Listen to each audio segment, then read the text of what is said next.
Salah satu aja. Amos 9 ayat 11 sampai 12.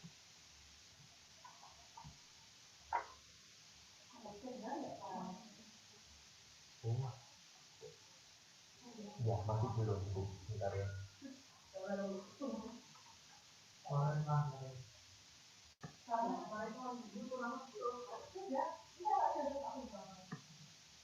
Amos 9 ayat 11 sampai 12.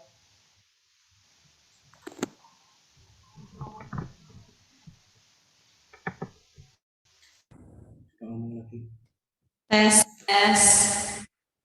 Mantap. Nah, ya, Diana tolong Amos 9 ayat 11 sampai 12.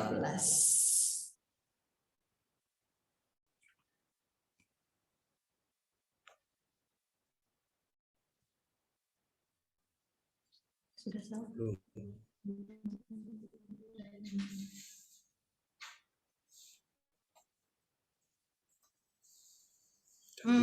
Siapa? Cerina deh.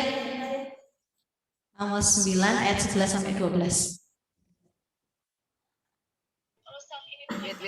Wait. Amos. Amos 9 ayat 11 sampai 12. Amos 9 ayat 11 sampai 12. Amos 9 ayat 11 sampai 12. Aku bisa dengar juga. Janji mengenai keselamatan. Pada hari itu aku akan mendirikan kembali pondok Daud yang telah roboh. Aku akan menutup pecahan dindingnya dan akan mendirikan kembali reruntuhannya.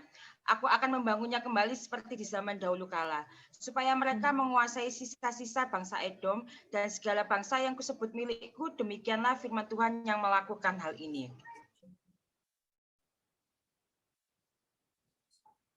Suaranya hilang. C. Hah? Wis masuk? Nah, ini baru.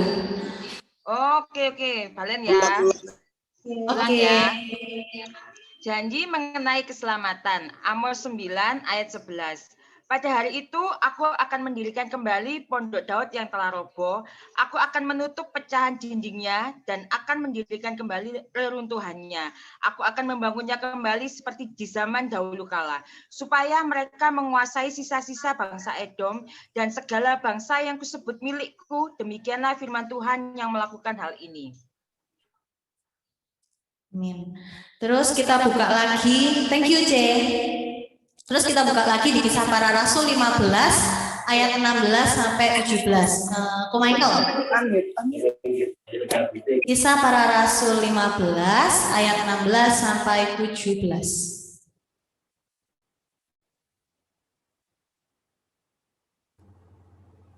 Kisah Para Rasul 15 ayat 16 sampai 17. Kemudian aku akan kembali dan membangun kembali pondok Daud yang telah roboh, dan reruntuhannya akan kubangun kembali dan akan kuteguhkan, supaya semua orang lain mencari Tuhan dan segala bangsa yang tidak mengenal Allah yang kusebut milikku. Demikianlah firman Tuhan yang melakukan semuanya ini. Oke, jadi kenapa? Oh, jadi tentang Pondok Daud. Jadi sebenarnya apa sih Pondok Daud itu? Nah, Pondok Daud itu pujian dan penyembahan kepada Tuhan, kayak gitu kan. Nah, pujian dan penyembahan kepada Tuhan tuh mungkin ada yang mikir kayak, oh berarti kalau misalnya kita di gereja atau di CG, terus kita kayak memuji dan menyembah Tuhan, berarti itu termasuk Pondok Daud ya. Nah, itu kayak belum tentu. Tapi dalam Pondok Daud itu pasti ada pujian dan penyembahan, praise and worship, kayak gitu kan. Nah, terus sebelum Pondok Daud ini Tuhan pulihkan, yang pertama-tama dilakukan adalah kalau tadi yang kita baca di Amos tadi adalah pertama-tama supaya hati Raja Daud itu kembali dulu ke Tuhan, kayak gitu. Nah, hati yang bagaimana? Hati yang mau dan berkenan di hadapan Allah, gitu kan. Nah, jadi apa yang dirindukan Tuhan itu adalah orang-orang yang menyembah seperti Daud. Maka dikatakan kan tadi di Amos, pada hari itu aku akan mendirikan kembali pondok Daud yang telah roboh dan aku akan menutup pecahan dindingnya Dan aku akan mendirikan kembali reruntuhannya, aku akan membangunnya kembali seperti zaman dahulu kala. Kita bisa baca lagi di Yohanes 4 ayat 23 sampai 24. Yohanes pasal 4 ayat 23 sampai 24. Aku bacain aja ya. Yohanes 4 ayat 23 sampai 24. Tetapi saatnya akan datang dan sudah tiba sekarang bahwa penyembah-penyembah benar akan menyembah Bapa dalam roh dan kebenaran. Sebab Bapa menghendaki penyembah-penyembah demikian. Allah itu roh dan barang siapa harus menyembah dalam roh dan kebenaran. Di sini dikatakan ya, menyembah dalam roh dan kebenaran. Berarti kita tuh menyembah Tuhan dengan segenap hati kita, dengan segenap jiwa kita, dengan segenap roh kita, yang bahkan juga dengan tubuh kita menjadi sebuah persembahan yang kudus di hadapan Tuhan. Saat kita tuh memuji dan menyembah Tuhan, itu pasti selalu ada kuasa di dalam pujian dan penyembahan kita. Setiap nama Tuhan ditinggikan tuh pasti terjadi sesuatu, terjadi mujizat, terjadi kelepasan, pembebasan dan sebagainya gitu.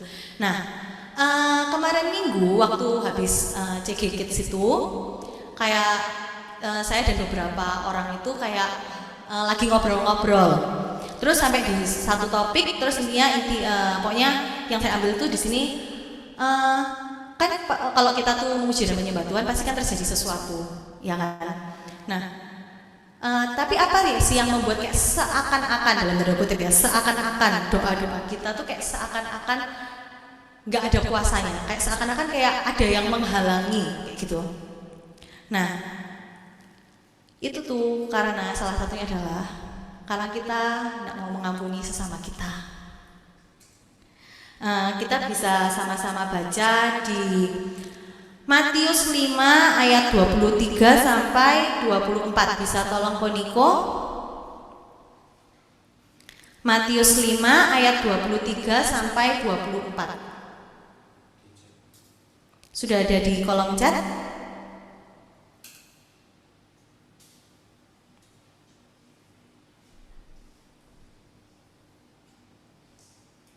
Sudahkah? Koniko. Oi, saya tadi buang sampah aku. Sudah ada di kolom chat. Matius 5, 23 sampai 24. Sebab itu jika engkau mempersembahkan persembahanmu di atas mezbah dan engkau teringat akan sesuatu yang ada dalam hati saudaramu terhadap engkau, tinggalkanlah persembahanmu di depan mezbah itu dan pergilah berdamai dahulu dengan saudaramu. Lalu kembali untuk mempersembahkan persembahan itu. Oke, terus kita buka lagi di Matius 6 ayat 14 sampai 15. Siapa? Celisa.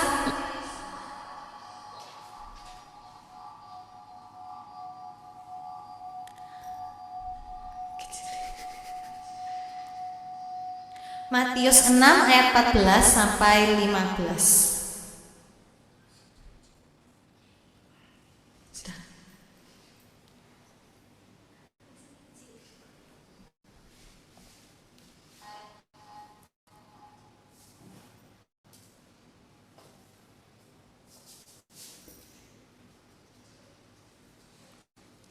Sudahkah?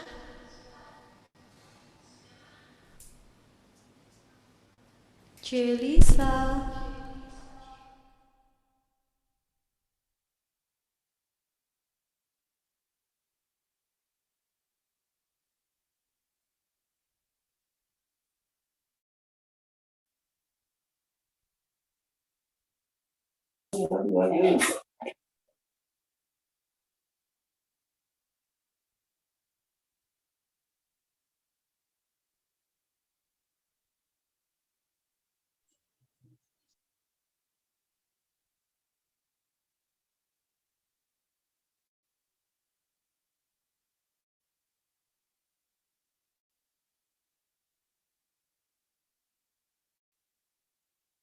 Ya, Yuli boleh.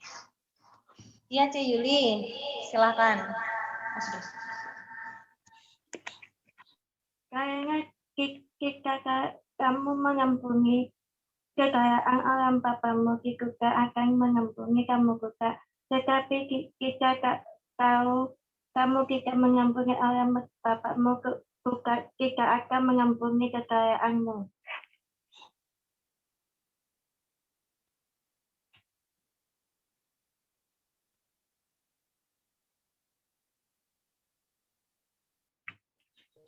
Suaranya enggak ada, ya. Tes. Mas, Oke, udah ya. Rasanya punya Yandi harus dimatiin salah satu.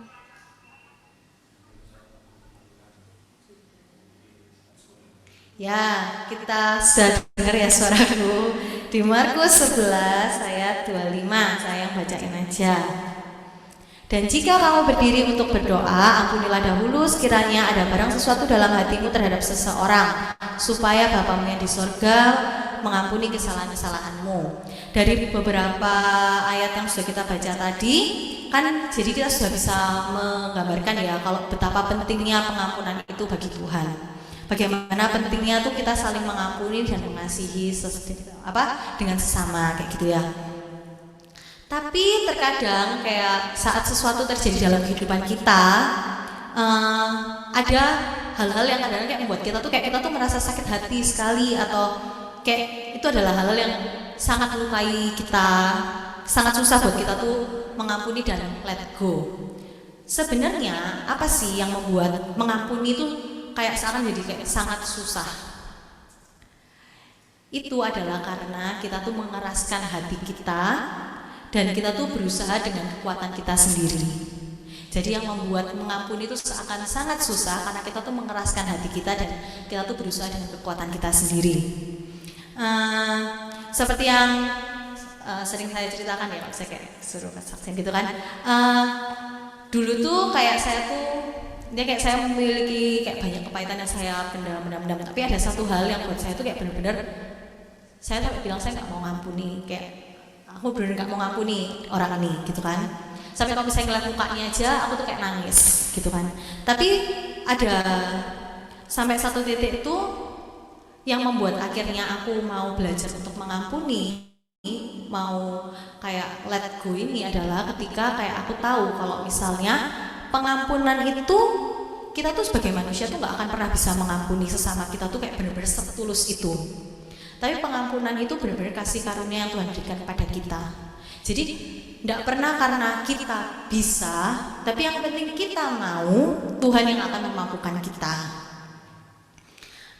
Kita sekarang kita buka lagi yuk di Tawarik 2 Tawarik 7 ayat 14. Bisa aku gali tolong? Oh lagi kerja, siapa lagi? 2 Tawarik 7 ayat 14. Kok Teddy? Tolong.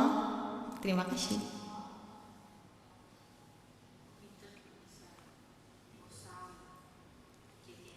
Dua Tawarik 7 ayat 14.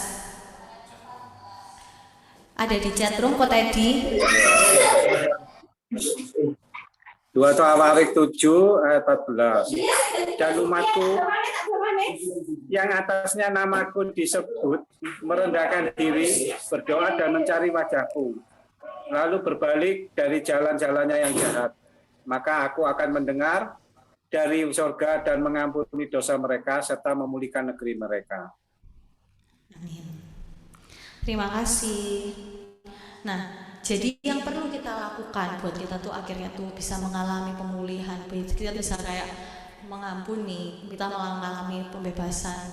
Itu adalah yang pertama itu yang kita perlu lakukan adalah dengan merendahkan hati kita di hadapan Tuhan.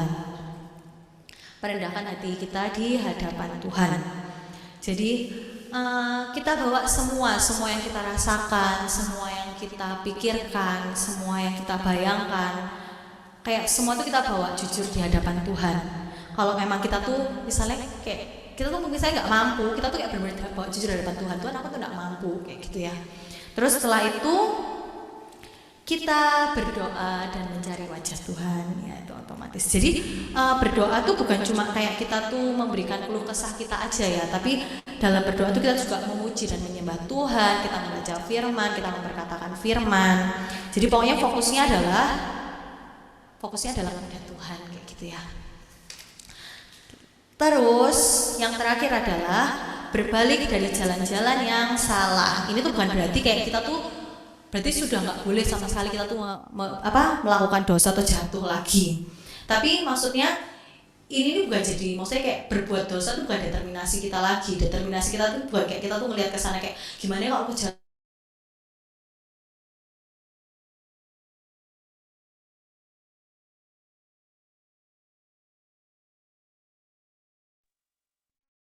Gak fokus-fokus. Mati Cia, nggak dengar suaranya. Gak fokus-fokus.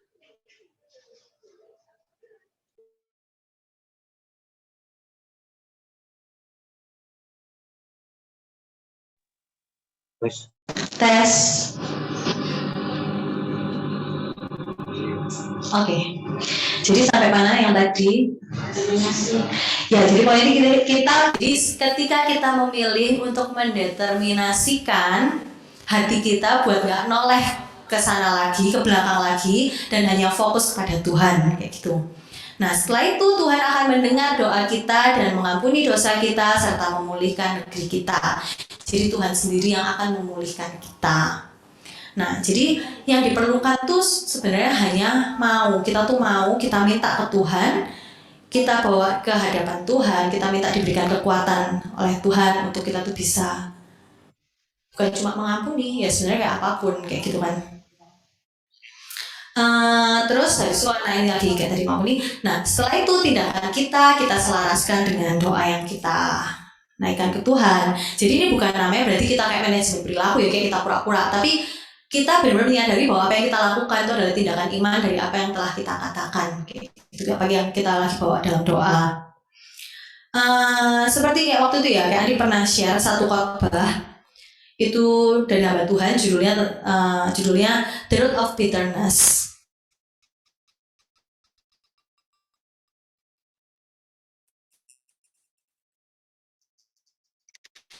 Kok hilang ya, Tia? Hilang lagi Cia.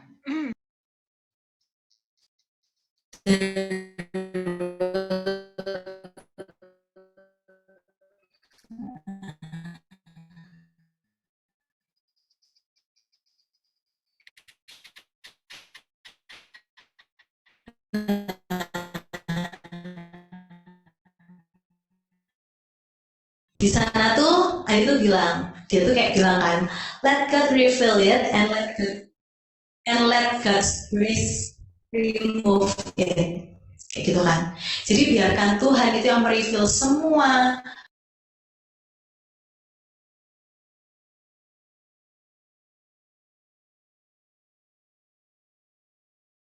Kok hilang suaranya, Tia?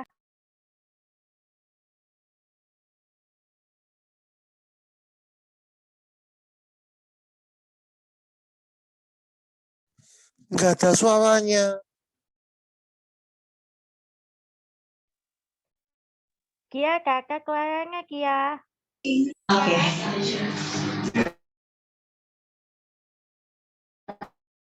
Sudah.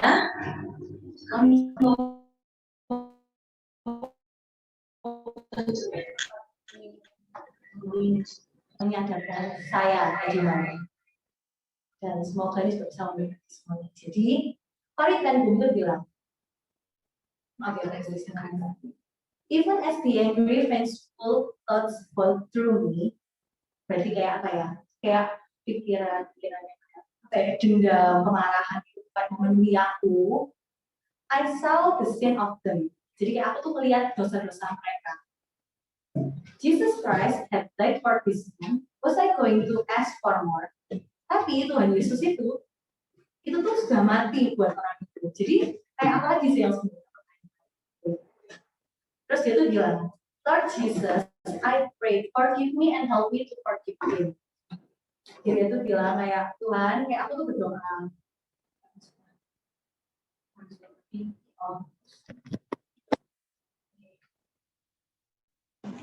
dia tuh kayak ngomong, ya Tuhan, aku berdoa kayak misalnya ampuni aku dan bantu aku untuk dapat mengampuni dia. Jadi ceritanya Koritan Bumi ini dia ini waktu di zaman apa? Nazi. Di zaman Nazi, dia nama kakaknya. Nazi. Bukan nasi. Ini tuh dia sama kakaknya itu tuh dibawa masuk ke satu ruangan. Terus habis itu kayak mereka berdua tuh disuruh kayak buka semua bajunya mereka. Mereka nggak diapa-apain, tapi mereka tuh kayak diliatin dari atas sampai ke bawah kayak gitu loh. Dan itu tuh kayak trauma buat dia. Sampai terus habis itu kayak bertahun-tahun terus kayak mungkin puluhan tahun kemudian atau apa, dia sudah jadi hamba Tuhan. Dia lagi ngadain KKR. Terus tiba-tiba ada orang yang datang di KKR-nya dia. Ternyata itu tuh orang yang waktu itu nyuruh dia buka baju sama kakaknya itu. Waktu itu kakaknya saya sudah sepakat atau gimana gitu ya.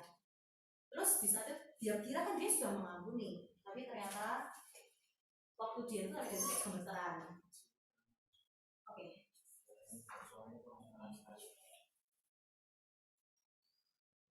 Oke. Jadi terus habis itu ini dia tuh kayak sampai gemeteran. Terus kayak intinya kayak orang itu kayak bener. Terus kalau ini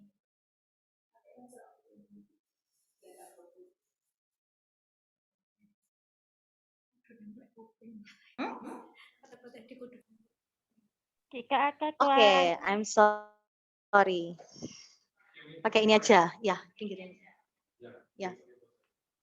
Oke, jadi intinya terus habis itu orang itu minta maaf, tapi dia kira dia sudah mengampuni, tapi ternyata dia sampai gemeteran, ingat itu. Terus dia tuh akhirnya itu dia bilang tadi yang Lord Jesus, I prayed forgive me and help me to forgive him. Jesus, I cannot forgive him. Give me your forgiveness. Jadi dia bilang kayak, Tuhan aku tuh nggak bisa ngampuni dia. Kayak berikan aku pengampunanmu.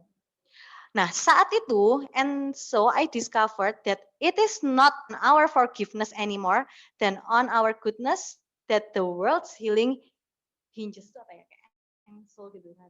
Itu tuh jadi kayak maksudnya tuh dia tuh kayak jadi kayak mengetahui kalau misalnya ini nih kayak bukan tentang kita lagi, intinya kayak gitu loh, bukan tentang kita tuh mau kayak kita tuh bisa mengampuni apa enggak, tapi ini tuh tentang Tuhan kayak gitu loh. When he tells us to love our enemies, he gives along with the command the love itself. Jadi saat Tuhan itu memberitahukan kepada kita untuk mengasihi, mencintai musuh kita, itu Tuhan tuh nggak cuma ngasih komen toh, nggak ngasih perintah toh, tapi Tuhan tuh juga memberikan cinta itu sendiri. Jadi saat kita tuh menyadari bahwa kita tuh sudah diampuni oleh Tuhan, kita tuh menerima pengampunan dari Tuhan, saat itulah kita tuh bisa memberikan pengampunan itu juga kepada orang lain. Oke, selanjutnya akan dilanjutkan oleh Andi.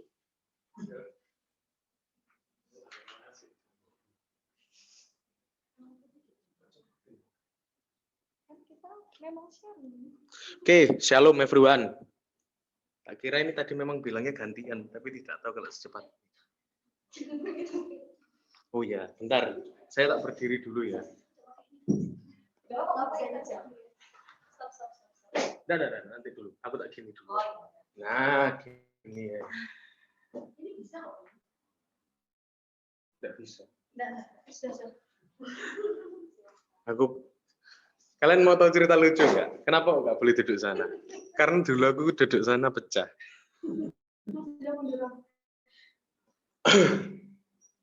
Oke, nah lanjutkan ya. Tadi kayak ayat yang dibaca sama Cia, kemudian aku akan kembali dan membangunkan kembali pondok Daud yang telah rubuh, dan reruntuhannya akan kubangun kembali dan akan kuteguhkan. Jadi bukan cuma dibangun, tapi juga diteguhkan. Supaya semua orang mencari Tuhan dan segala bangsa yang tidak mengenal Allah, yang kusebut milik.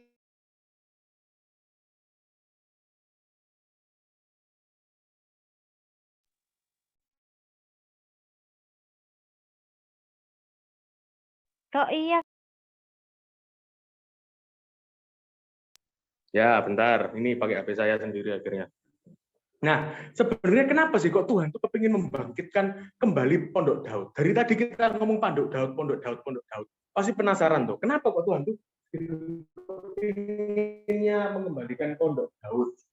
Nah, sebenarnya alasannya adalah satu, Tuhan tuh kepingin nostalgia sama kita.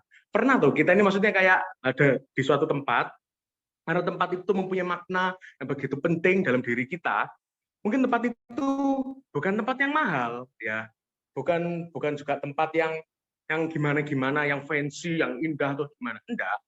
Tapi Anda itu rasanya kepingin lagi kembali ke sana. Saya sering juga cerita sama Cia, oh kepingin ya, saya tuh kepingin balik lagi di dekat rumah saya itu ada mall namanya Sinar atau CS Plaza terakhir kali namanya. Saya tuh kepingin balik ke sana. Lu nggak ada yang indah sebenarnya. Kerjaan saya ke sana cuma makan KFC. Nggak ada yang indah gitu loh. Ya biasa apa sih di KFC, banyak juga KFC di Surabaya. Tapi saya tuh kepingin mengulangi itu lagi. Nah, sama juga dengan Tuhan. Nah, Tuhan pun juga pingin bernostalgia sama kita. Tuhan tuh kepingin, kenapa kok Tuhan tuh kepingin membalikan pondok Daud, memulihkan pondok Daud? Karena Tuhan tahu hubungannya Tuhan dengan Daud itu dekat. Tuhan dengan Daud itu sangat intim sekali. Nah, Tuhan pun juga kepingin. Tuhan itu tidak menyebutkan ingin mendirikan kembali kemah Musa. Jadi kayak gini ya teman-teman. Di sana, jadi sebelum pondok Daud itu ada kemah Musa dulu, lalu kemudian pondok Daud dan juga kemudian bait Salomo. Nah, kita lihat ya, tak share-kan. Tadi barusan saya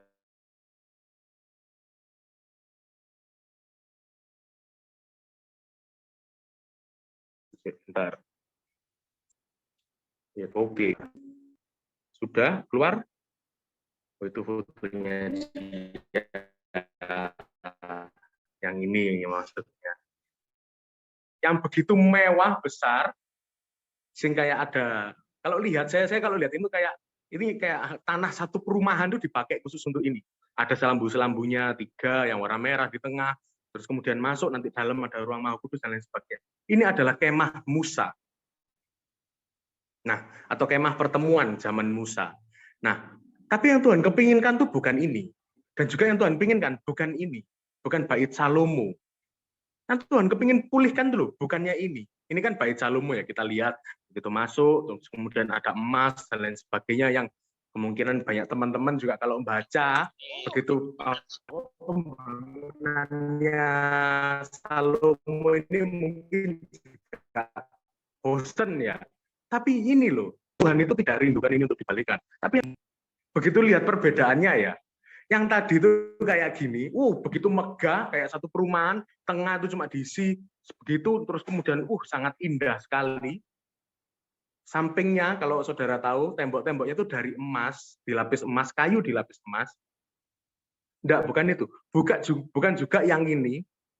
Yang ini kan temboknya juga berlapis emas dan lain sebagainya. Bukan ini yang dirindukan Tuhan. Yang dirindukan Tuhan itu cuma ini.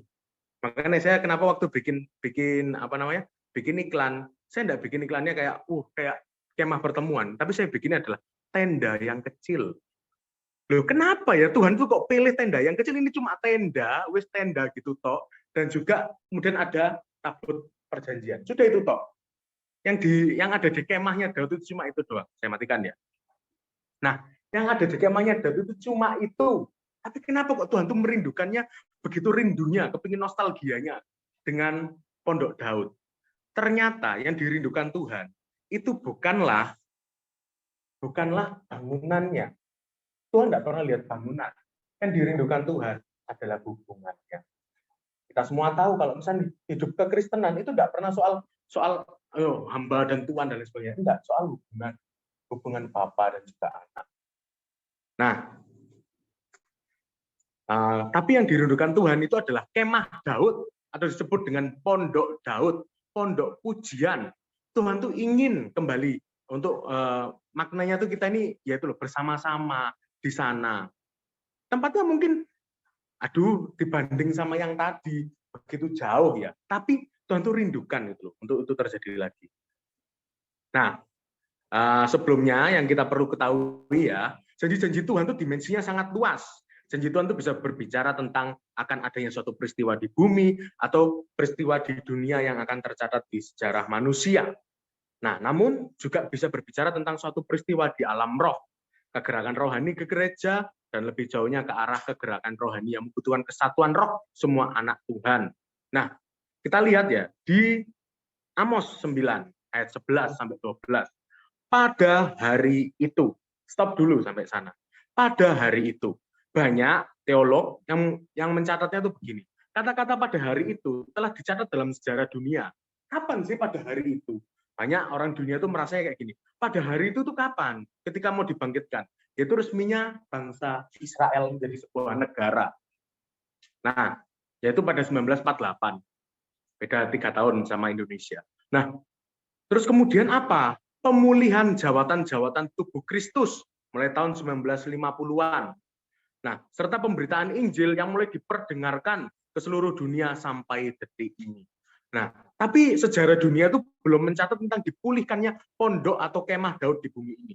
Nah, bangunan kota Yerusalem diperbaiki. Betul, iya. Tapi sejarah dunia belum menemukan tentang perbaikan atau pendirian kembali bangunan pondok Daud. Kenapa? Karena sebenarnya yang Tuhan inginkan bukan berupa bangunan atau material, tapi melainkan suatu kegerakan pemulihan. Nah, yang dimulai dari mana? Bukan dulu terlebih dulu kita membangunkan, kita rame-rame beli tenda terus taruh di rumah kita. Bukan itu. Pemulihannya itu dari mana? Bukan dari bentuknya, bukan dari bangunannya, bukan dari materialnya kalau yang tadi saya bilang. Tapi dari alam rohani, alam roh. Dimulai dari mana? Dari pribadi kita sendiri, dari komunitas, dari gereja, dan akhirnya berakhir pada semua gerejanya di seluruh dunia. Saya tuh tadi siang ya ngomong sama salah satu anak-anak, saya tuh bilang kayak gini, revival itu seberapa jauh kita ini mau berjalan dengan Tuhan. Make it personal. Bikin sebuah hubungan dengan Tuhan itu personal. Jadi revival itu sebenarnya apa sih? Hubungan personal kita sama Tuhan, kita bawa ke umum. Akhirnya orang dilawat Tuhan, orang terima Tuhan dan lain sebagainya. Nah, kita lihat di 1 Tawarik 15 ayat 29.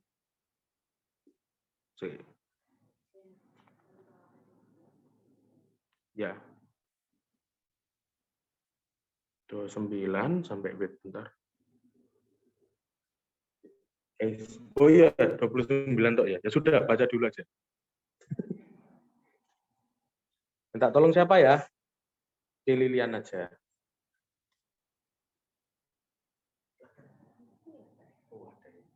Ketika tabut perjanjian Tuhan itu sampai ke kota Daud, Tuhan Paulus menjadi lalu melihat pada Daud tempat dan menari-nari, sebab itu ia memandang pada Daud. Oke, terima kasih. Kemudian ayat yang pertama di 1 Tawarik 16 ayat yang pertama. 1 Tawarik 16 ayat yang pertama. Nah, minta tolong siapa ya?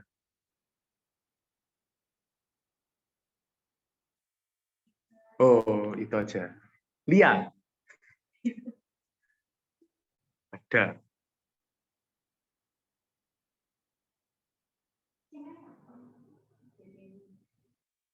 Oke, nggak apa-apa.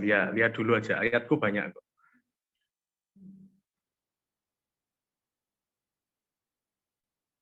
Oh, lianya hilang. Oke. Ya. Cetieni. Tuh, Cetieni soalnya mati. Cetieni soalnya mati. Cemaya. Ada C di room chat C.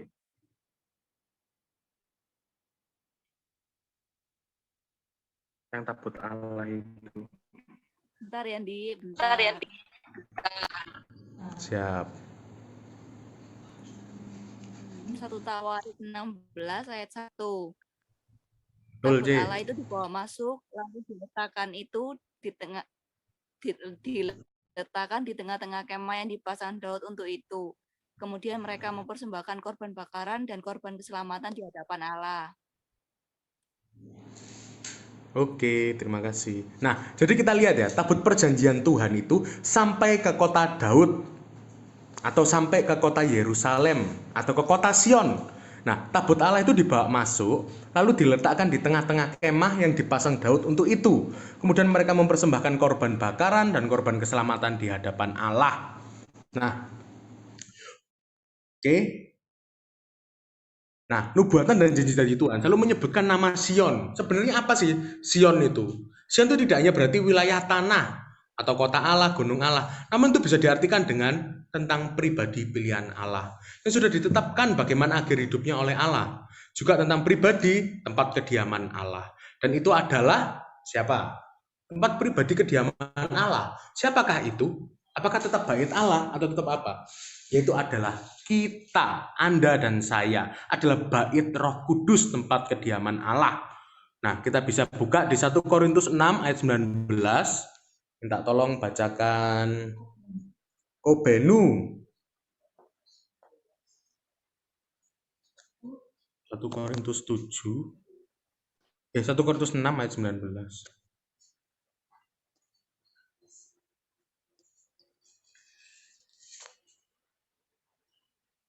Koben. Apa cetia nih? Ayat 19 ya. Oh, betul. Oke. Atau tidak tahukah kamu bahwa tubuhmu adalah bait Roh Kudus yang diam di dalammu, di dalam kamu, Roh Kudus yang kamu peroleh dari Allah, dan bahwa kamu bukan milik kamu sendiri. Oke, thank you. Nah, di situ dikatakan bahwa Anda dan saya adalah bait Roh Kudus.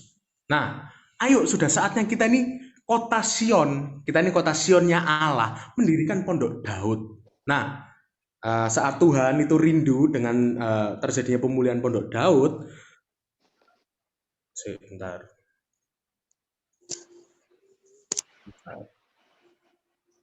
Nah, sebenarnya apa sih yang diinginkan Tuhan? Yang diimpikan Tuhan adalah kita. Saya tak lihatkan dulu aja ayatnya ya. Di 1 Tawarik 16 ayat 37 sampai 43. 16 ayat 37 sampai 40. Saya tak baca aja. 16 ayat 37. Oke, orang-orang ditunjuk untuk beberapa tugas ibadah. Ini ditunjuk ya. Lalu Daud meninggalkan di sana di hadapan tabut perjanjian Tuhan itu Asaf dan saudara-saudara sepuak untuk tetap melayani di hadapan tabut itu seperti yang patut dilakukan setiap hari. Kita garis bawahi saudara-saudara sepuak untuk tetap melayani di hadapan tabut itu seperti yang patut dilakukan tiap hari. Juga Obed-Edom dan saudara-saudara sepuaknya yang 68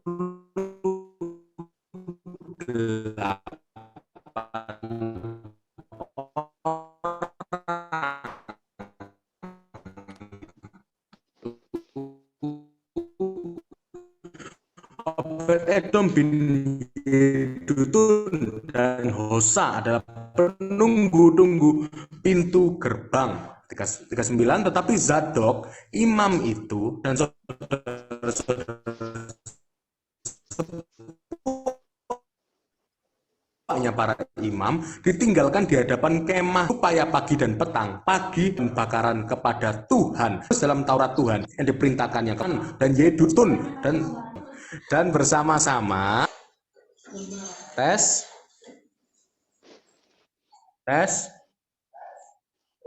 benar ya. Dan bersama-sama mereka ikut Heman dan Yedutun dan selebihnya dari orang-orang yang terpilih yang ditunjuk dengan disebut namanya untuk menyanyikan syukur bagi Tuhan bahwasanya untuk selama-lamanya kasih setianya. Pada Heman dan Yedutun itu ada nafiri dan ceracap untuk para pemain, juga alat-alat musik pengiring nyanyian untuk Allah, dan anak-anak Yedutun harus menjaga pintu gerbang. Ayat 43, sesudah itu pergilah seluruh bangsa itu masing-masing ke rumahnya, dan Daud pulang untuk memberi salam kepada seisi rumahnya. Oke, jadi di situ disiapkan korban bakaran setiap pagi dan petang, dan begitu juga dipersiapkan juga pelayan Tuhan untuk ada di sana juga. Ada Yedutun, tadi juga ada Heman, ada imam. Di situ juga dibilang ada 7 imam peniup nafiri, imam untuk mensukseskan ibadah. Mungkin ya salah satunya adalah praise and worship, saya curiganya. Dan para penyanyi juga berjumlah 288 orang. Juga ada suatu kelompok yang terdiri atas 4.000 pemusik dan penyanyi. Nah, Tuhan itu impikan kita untuk menjadi pribadi seperti Daud. Kenapa kok seperti Daud? Itu hasratnya, kerinduannya untuk menyenangkan hatinya. Itulah yang Tuhan impikan. Jadi saya tuh membayangkan ya, ketika di dalam pondok Daud itu hanya ada Daud. Makanya Tuhan tuh ingin untuk kita ini kerinduan menyenangkan hatinya. Nah, Daud itu selalu mengawali hidupnya dengan doa. Bertanya pada Tuhan dan tidak bodoh juga merupakan seorang pemazmur, pemuji dan pemain kecapi, nyanyian dan tarian. Itu menyenangkan hati Tuhannya melalui musik, nyanyian dan tarian.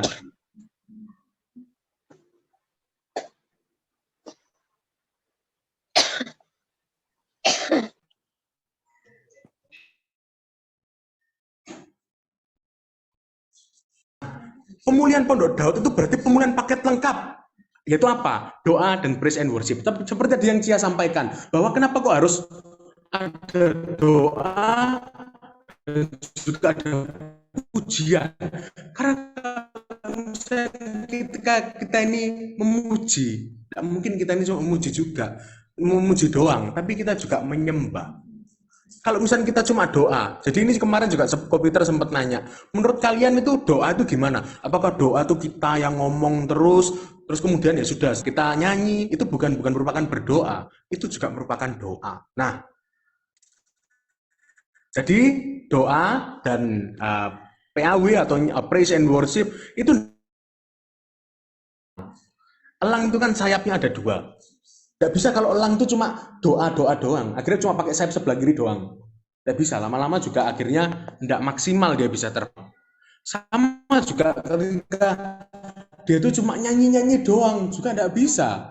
Elang itu pakai kedua-duanya, doa dan nyanyi. Nah, ketika dia itu pakai ke langit, tinggi ke langit. Kalau satu sayap, maka akhirnya juga tidak bisa, elang itu terbangnya gampang tinggi itu tidak bisa. Bahkan juga kemungkinan tidak bisa seimbang. Nah, kapankah dikatakan bahwa pondok Daud telah dipulihkan atau diperbaiki kembali? Nah, pasti teman-teman juga Philip pernah bahas ini dan lain sebagainya. Pondok Daud harus dimulai dari sekarang. Pemulihan pondok Daud itu dimulai dari kapan? Sekarang, bukan nanti pas tahun baru lah sekalian gini. Enggak, tapi sekarang. Saat kita merindukan kesenangan hati Tuhan atas hidup kita, atas keluarga kita, atas gereja kita, atas CG kita, atas Indonesia. Ayo mulailah bangun persekutuan pribadi dengan Tuhan melalui doa secara pribadi, belajar untuk kita ini maksudnya mengucapkan firman Tuhan, memuji Tuhan, bermazmur bagi Tuhan, dan belajar untuk menyembah Tuhan dan menyerahkan kehidupan kita pagi petang dalam pimpinannya. Ini ya kebanyakan orang tuh yang nggak tahu mengenai menyembah Tuhan. Yaitu apa? Ketika kita ini pagi malam kita ini libatkan Tuhan. Kita libatkan Tuhan dalam kehidupan kita. Saya pernah tahu diceritain sama Ko Heru, ada hamba Tuhan itu atau pendoa siapa kalau nggak salah, setiap hari itu tanya Tuhan, aku hari ini baju apa ya? Tuhan, aku ada orderan kayak gini Tuhan. Apa ya Tuhan? Jadi selalu libatkan Tuhan dalam segala hal. Nah, kita lihat ya, tadi kalau misalkan Tuhan itu bilang Tuhan akan memulihkan pada saat ini. Nah, kita lihat di Yesaya 56 ayat 7. Saya bacakan, mereka akan kubawa ke gunungku yang kudus dan akan kuberikan kesukaan di rumah doaku. Aku akan berkenan kepada korban-korban bakaran dan korban-korban sembelian mereka yang dipersembahkan di atas mezbahku. Sebab rumahku akan disebut, kita lihat ya, rumah doa bagi segala bangsa. Itu loh betapa pentingnya kita ini untuk berdoa, berapa pentingnya kita ini untuk masuk dalam hadiratnya. Kemudian kalau pertama kali mungkin rasanya kayak apa sih doa ini, kayak ya Tuhan lama sekali ini sudah. Tapi itu loh, ketika kita ini ya kayak Pastor Nita itu juga pernah bilang, kalau misalkan kita ini waktu kita ini mulai itu adalah menyelaraskan tubuh, jiwa, dan roh. Kemudian di situ dikatakan bahwa korban-korban sembelian yang dipersembahkan di atas mezbahku, Tuhan akan berkenan. Nah, dan kita buka juga ya di Imamat 6 ayat 13. Imamat 6 ayat 13. Imamat 6 ayat 13. Nah, ini tentang korban bakaran. Oke. Ayat 12 dulu aja deh. Api yang di atas mezbah itu harus dijaga supaya terus menyala, jangan dibiarkan padam. Tiap-tiap pagi imam harus menaruh kayu di atas mezbah, mengatur korban bakaran di atasnya dan membakar segala lemak korban keselamatan di sana. Ayat 13, harus dijaga supaya apinya tetap menyala di atas mezbah, jangan dibiarkan padam. Di situ dikatakan harus terus menyala. Kemungkinan dari kita kebanyakan, kita kerja dan lain sebagainya. Lama-lama api kita ini mulai padam. Api rohani kita ini loh, semangat kita untuk berdoa itu mulai padam. Perlahan mulai padam. Oh ya sudahlah, masih alhamdulillah Bible, tapi cuma sekedar buat laporan aja. Terus kemudian udahlah wis males lah wis lapor biasa, terus kemudian ya sekedar laporan aja. Tapi kita enggak kunjung mengalami Tuhan. Ayo, api itu harus terus apa? Jangan padam kalau itu dikatakan mezbah. Nah, tugasnya kita ini untuk menjaga api itu loh. Api ini kita itu loh, yaitu dengan apa? Dengan haus dan lapar akan Dia. Nah, saat kita ini menyenangkan hati Tuhan, maka Tuhan akan memberkati segala aspek hidup kita. Saya tidak bilang kita harus senangkan dulu, kemudian Tuhan akan memberkati. Bahkan ya, sekalipun Tuhan itu Anda tuh tidak baik sama Tuhan, Anda pun juga tetap akan diberkati. Sebenarnya saya juga kurang suka sih ngomong hal-hal seperti ini. Tapi memang itu kenyataan nih, Tuhan tuh mengasihimu. Tidak ada hal apapun yang Anda tambahkan itu buat Tuhan tuh makin sayang. Karena Tuhan itu sudah sayang sama Anda. Nah, tapi sebagaimana kita ini seperti anak dewasa, kita ini punya tanggung jawab. Masa kita sebagai orang dewasa, terus kemudian kita masih, Pak, aku pup di celana, masa kayak gitu? Kan enggak. Kita punya tanggung jawab untuk diri kita juga bahkan. Untuk apa? Untuk kita ini pupnya di toilet. Untuk enggak kita ini enggak pup di sembarangan tempat. Sebagai kita ini orang yang dewasa, tanggung jawab sama, kehidupan doa kita. Loh itu loh sebenarnya kebaikannya siapa? Untuk kita. Dikatakan kalau misalnya kita ini enggak ada Tuhan, kita ini ibaratnya mati. Nah, setelah Pondok Daud dipulihkan, maka itu harus terus terjaga sampai kedatangan Tuhan Yesus yang kedua kalinya. Ayo, gitu loh. Nah, dan saya juga mau ayatnya lupa. Saya lupa ayatnya di mana. Tapi firman Tuhan itu bilang kayak gini, ketika di situ ada hadirat Tuhan, maka orang-orang akan datang ke sana. Nah, ayo kita rindukan loh 100 jiwa ini.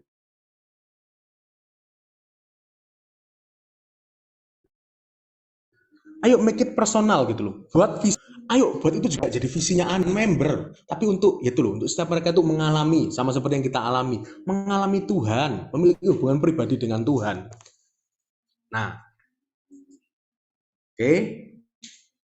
Kemudian kitalah para imam yang ditugaskan untuk menjaga api, untuk korban bakaran setiap pagi, petang, dan juga agar api tetap menyala. Jangan melihat bahwa tugasnya itu berat dan lain sebagainya, tapi mintalah hasrat seperti Yosua. Senantiasa suka tinggal berlama-lama di dekat kemah pertemuan. Oke, sampai sana saya katakan. Nah, dan ini ya penyembahan yang benar yang Yesus bicarakan. Itu apa? Allah menyembah Tuhan, agama menyembah Tuhan yang tidak dikenalnya. Sedangkan dalam penyembahan yang benar tidak ada jarak dan tidak tersisa ruang bagi rasa takut. Rasa bersalah, penghukuman itu tidak ada dalam hadirat Tuhan. Hadiratnya yang berdiam di dalam kita adalah pengenapan sebuah pendudukan kembali. Pondok Daud. Nah, kita buka di Wahyu 21 ayat 3, ayat terakhir. Oke, tak bacakan. Lalu aku mendengar suara yang nyaring dari tahta itu berkata, lihatlah kemah Allah ada di tengah-tengah manusia, dan ia akan diam bersama-sama dengan mereka. Mereka akan menjadi umatnya, dan ia akan menjadi Allah atas mereka. Nah, sama seperti kemah Daud, berkat bukan hanya pada kemah, tapi pada Daud yang ada di dalamnya. Nah, Yesus adalah tabut yang menjelma lewat karyanya. Nah, dan berkat yang kita terima alami bukan karena kita, tapi karena Yesus yang ada di dalam kita. Jadi berkat itu bukan karena karena aku hebat gini-gini, enggak, tapi karena Yesus yang ada di dalam kita. Oleh karena itu berkat Allah tidak bergantung seberapa baiknya kita atau seberapa kudusnya kita, melainkan bergantung kepada seberapa baiknya Yesus. Betapa Dia adalah Allah yang baik. Oke. Puji Tuhan, sudah.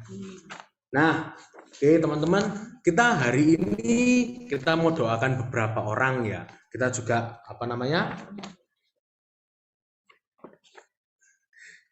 kita mau doakan beberapa orang ya. Oke. Yuk kita arahkan tangan kita pertama-pertama ke Yosef dan juga Diana. Congratulations Yosef dan juga Diana. Suaranya putus. Habis lamaran. Yuk kita doakan ya. Ya Tuhan, saat ini Tuhan kami berdoa Tuhan memberkati Yosef dan juga Diana Tuhan. Biar Tuhan Kau berikan Tuhan kepada mereka Tuhan. Untuk dalam setiap aspek Tuhan Kau berikan Tuhan pernikahan yang kudus Tuhan bagi mereka Tuhan.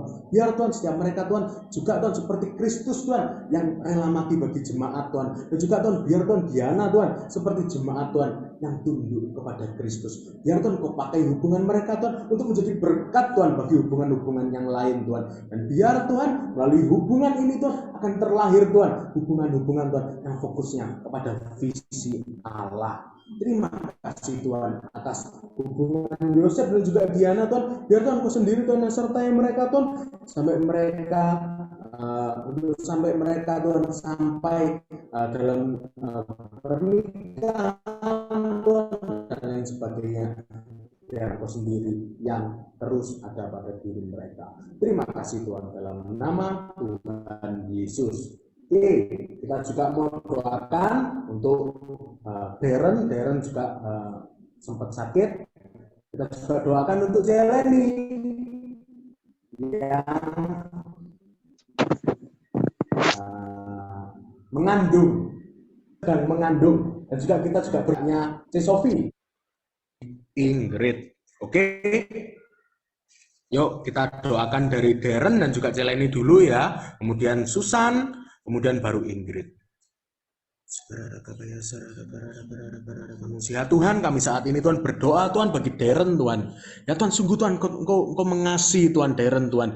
Biar Tuhan setiap bentuk dusta iblis Tuhan harus pergi dalam tubuh mereka di dalam nama Yesus. Di dalam nama Yesus saat ini Darren sembuh sempurna dalam nama Yesus. Dalam nama Yesus Tuhan, oleh karena darah-Mu Tuhan, oleh karena Tuhan pengorbanan-Mu Tuhan di atas kayu salib Tuhan, Darren sudah sembuh di dalam nama Tuhan Yesus. Dalam nama Yesus setiap bentuk gangguan apapun yang mengganggu diri Darren kami tolak dalam nama Tuhan Yesus. Dalam nama Yesus kami juga berdoa Tuhan memberkati Tuhan untuk kehamilan Tuhan dari Celeni Tuhan. Berdoa dalam nama Yesus Tuhan, biar Tuhan Kau berikan Tuhan untuk kandungannya Tuhan, biar kuat Tuhan, kandungannya Tuhan sehat Tuhan, tidak ada apapun Tuhan yang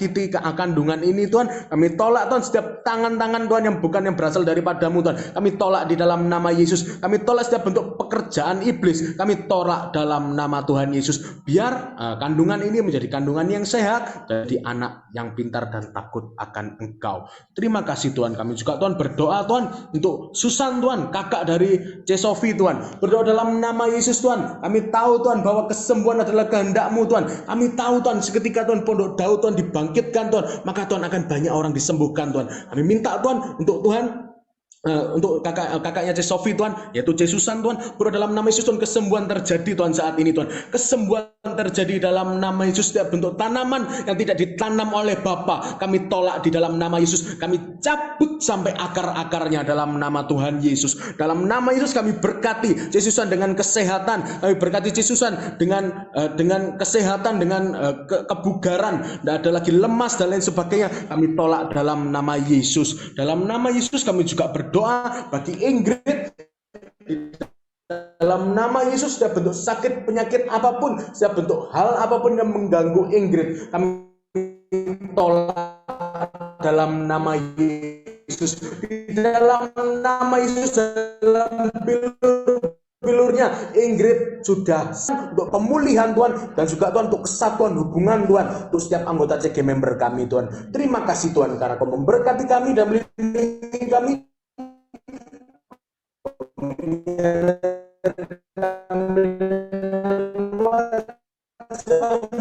dan memberi kami kasih karunia. Kau menghadapkan wajah-Mu kepada kami dan memberi kami damai sejahtera. Terima kasih Tuhan, berkati setiap mereka Tuhan. Kami tutup bungkus dalam nama-Mu, dalam nama